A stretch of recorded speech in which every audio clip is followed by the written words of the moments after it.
everyone, and welcome to another episode of the Simple Knit podcast. My name is Elina, and this is my little corner of the internet where I share all the things that I've been making. It's mostly knitting, but thank you so much and for joining me, and happy 2020. This is the first episode for a new year, and I'm really excited to share with you some of the things that I've been working on. If you'd like to follow along with my crafty adventures, you can find me on Instagram and Ravelry as Simple Knit Co. And if this is your first time checking out this podcast, welcome. Thank you so much. It's lovely to meet you, and I hope you enjoy. And to all my lovely returning viewers, I hope that you're all well. And as always, it is a pleasure to have you here with me today. It's been a little while since I've podcasted. It's been a pretty... took a pretty chilled start to the year, had a couple of weeks off work, and then back to it. It has been, a good start to the year so far. 3 weeks in, doing pretty well. But yeah, I'm coming to you from Brisbane, Australia, where it is real humid, but it's the tropics and it's summer, so what else do you expect? If I look like very shiny, it's just sweat. It's fine. This is just how we look all the time down here. So pour yourself a drink. For some reason, I have a hot cup of coffee. Basically, just Special Agent Dale Cooper, because that's what I did with my summer holiday. I just watched Twin Peaks again. So yeah, pour yourself a damn fine cup of coffee and let's talk some making. So I have one finished object, and it's what I'm wearing. So I was very excited to get this off the needles. I actually finished it a few weeks ago, but until today did not weave the ends in because there were a lot of them, and that's boring. So, this is the Argil Tank by Claire Lakewood. It was in issue 29 of Pom Pom Quarterly magazine, and I really like it. So I'm just going to prop myself up a little bit so you can see a bit better, but it is a little not going to edit that out. You can see how graceful I am. It is a little cropped top, knit in kind of a mix of fibers. I use different yarns to the sample, but I tried to get similar fiber makeup so I get a similar effect. Yep, Argil Tank, Claire Lakewood, Pom Pom Quarterly. I knit the 3rd or 4th size. You can look on my Ravelry project page, so that will have accurate information, and I love it. It's a little cropped top with a tie at the front, so it has these wow, very white. It has these different directional stripes there, and on the back, high-tech podcasting here. It is just like a V back with horizontal stripes. I hope you could hear that, otherwise I might just have to edit that out. So yeah, I really love this top. I think it's really cute. It's kind of the perfect length for my body proportions. I feel like it sits at a good part of my waist. I'm wearing it with high-waisted jeans today, which is probably why I'm a bit sweaty, but I think it's really cute and I really like it. So let's talk through what I did. I used the navy colour is Knit Picks Lindy Chain, which is a cotton and linen blend from Knit Picks, obviously. I have used it before for my Tenure by Caitlin Hunter. I used a Lindy chain for that and I really liked it, so I used it again for this one. And the grey contrast stripe is an alpaca linen silk blend from Fibersmith, which is a yarn shop in Melbourne. And the colour is naturally dyed with eucalyptus and iron. Leslie isn't dyeing this colour anymore, but she does dye a lot of really pretty colours, so you should go and check them out anyway. So I believe the sample was knit in Quince & Company, the linen base, and then the stripe in a wool silk blend base. So I tried to kind of match the plant fibre and animal fibre blend to create a similar effect, and I really like it. The construction of this top is really interesting. I won't talk about it too detailed because it is a paid for pattern, but it was really fun to make and see how it all came together. And it did get a little bit unwieldy towards the end.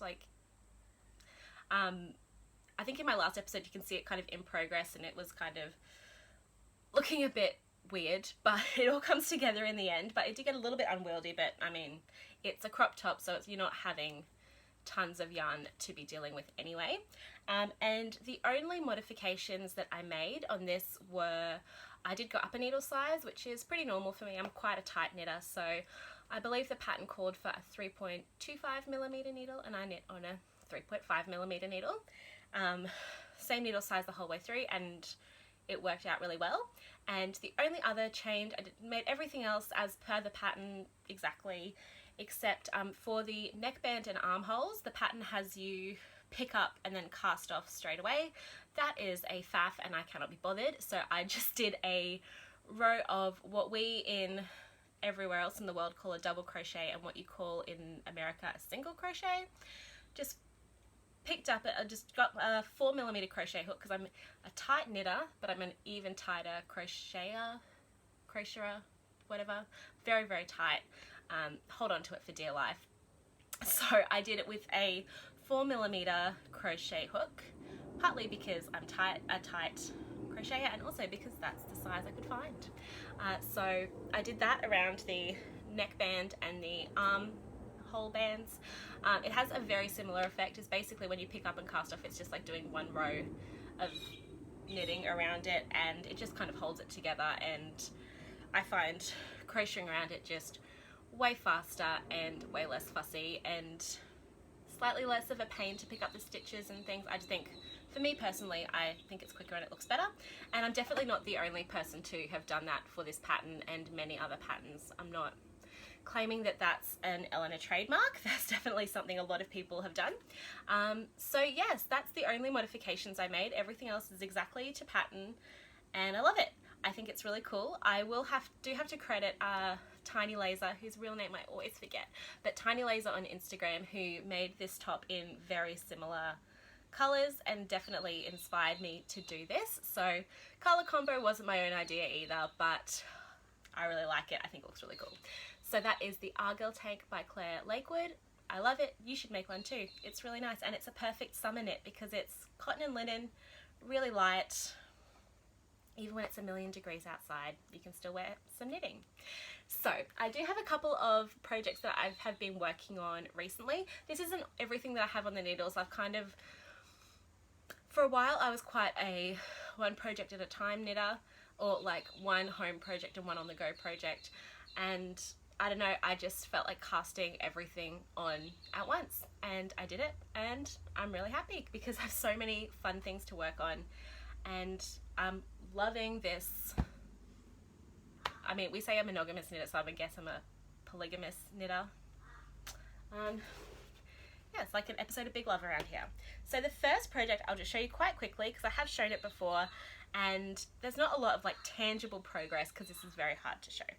This is the Midsummer Rose Shawl by Lena Tosti, which was originally published in an episode issue of Liner magazine, and it's now, that was a while ago, so I believe you can individually purchase this pattern now.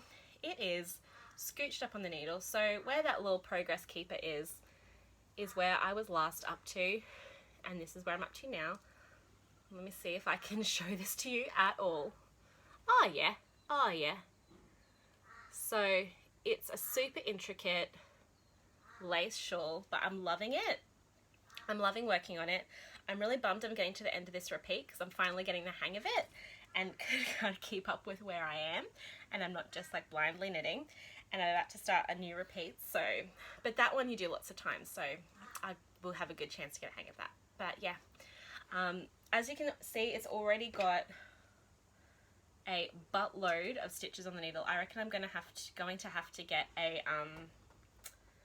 connector to connect two of my higher cables together, just because this is already getting ridiculous and it's going to get a lot bigger. This shawl is massive, and I'm only a tiny bit of the way through, but I love it. I think it's really pretty.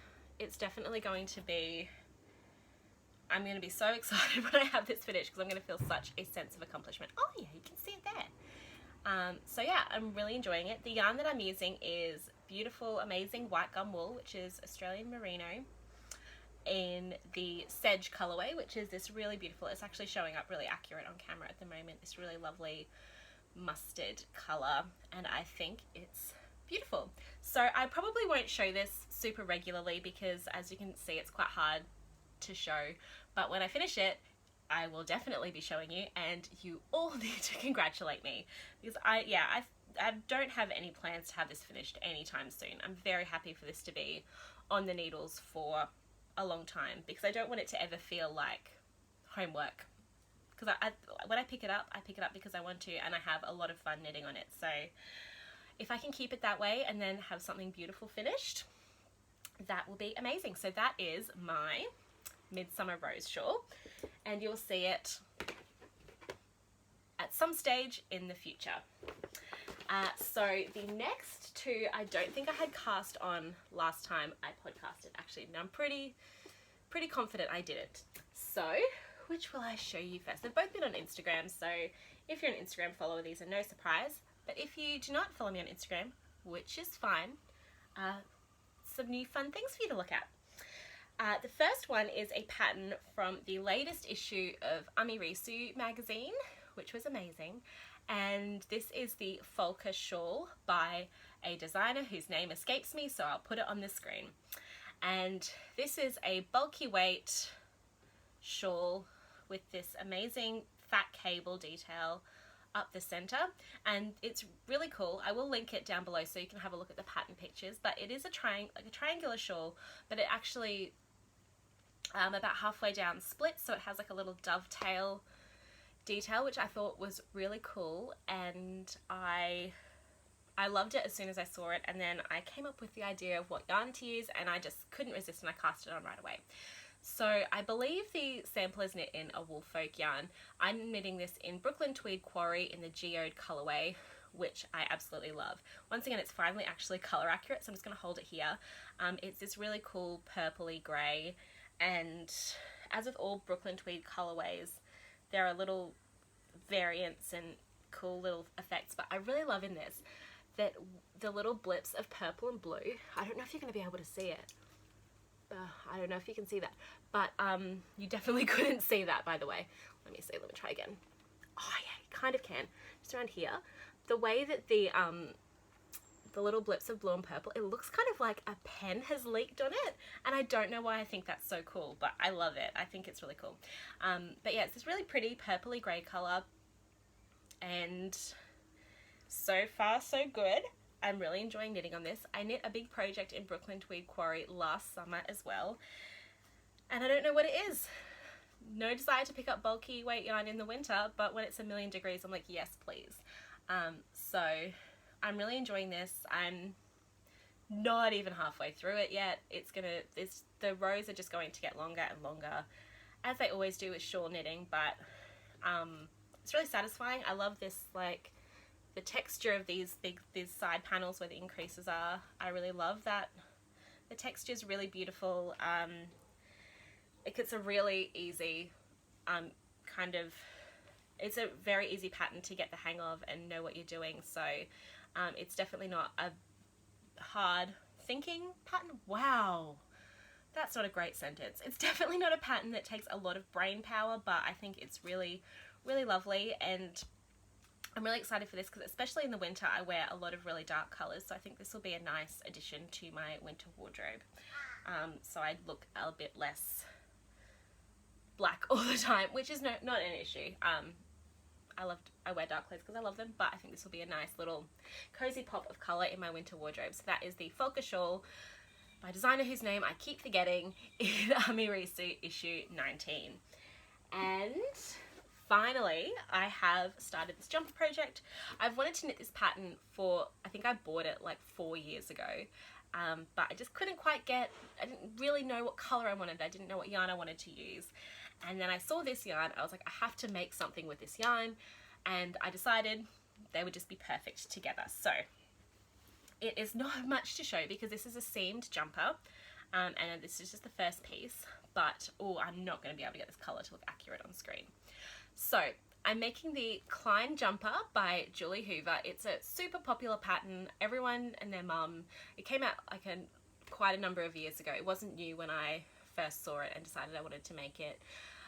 Lots of people have made multiple of these. It's a dolman sleeve style, just simple crew neck jumper, but the construction is beautiful and everyone's look great. It can use whatever yarn, like a wide variety of yarns seem to work really well. It's a DK weight seamed jumper, and yes, I am making one. I'm using this bright, like kind of highlighter pink yarn that the camera hates. So what you're seeing on screen is really not what we're seeing in real life. It is an almost, highlighter pink is the only way to describe it. It is coming across on screen a bit more saturated than it is in real life. So if you just use your imagination and desaturate it a bit, that's kind of what we're working with. So I'm knitting, I think it's either the 3rd or 4th size. Once again, look on my Ravelry project page. It's the it's like the finished measurements is like 50¼ inch bust circumference is the finished measurements for the size I'm knitting, and it's either the 3rd or the 4th size. But yeah, I am definitely on team seam. I love a seamed jumper. I just think it adds that little bit of structure, and it's also way easier to make because you're making it in pieces, so you don't end up with this big wieldy thing.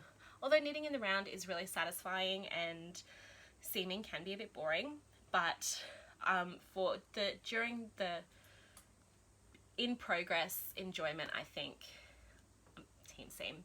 So yeah, I'm making this amazing jumper in bright pink. You'll see me coming from a mile away, but that is absolutely fine. My 13-year-old self is dying over this yarn. She would have loved it. Was very, very, very into pink in my early teens.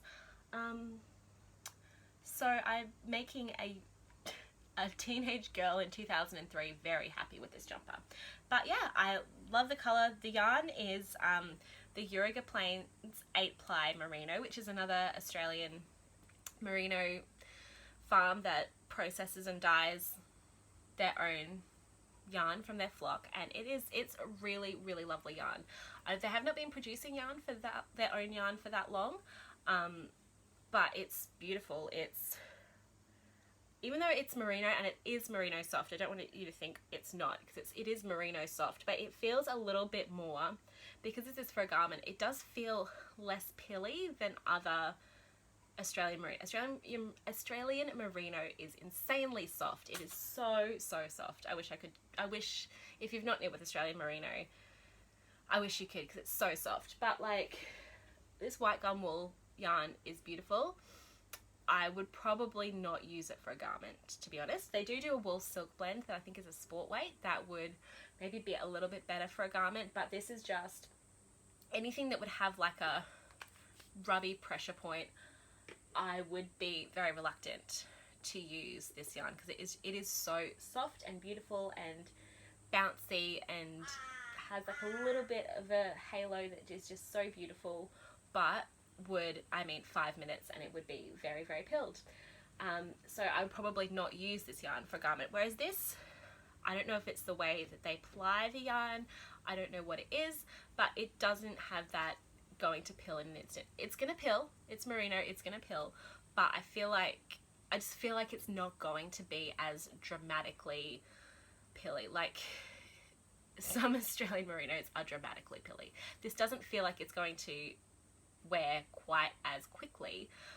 You can always de-pill, it's not an issue, but I feel like this feels like a good merino for garments, but we'll have to wait and see. I could be completely wrong, and I'm completely fine with that, but just from, I've not finished a garment and worn it, but from what it feels like, that's how it feels to me. And it is really, really beautiful yarn. I cannot fault it. So especially if you're in Australia, but if you're international too, you can order it. It's not, it'll have to ship, but we all do it.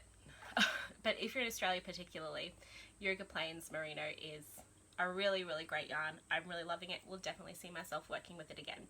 So you will see lots of pink over the next few months as I work on this jumper. This is the back piece. I'm like getting close, over halfway to where the armhole bits are, so getting close. I am knitting this on, I believe, the recommended needle size. It's a 4.5, which I believe is the recommended needle size. I love the gauge. It's great.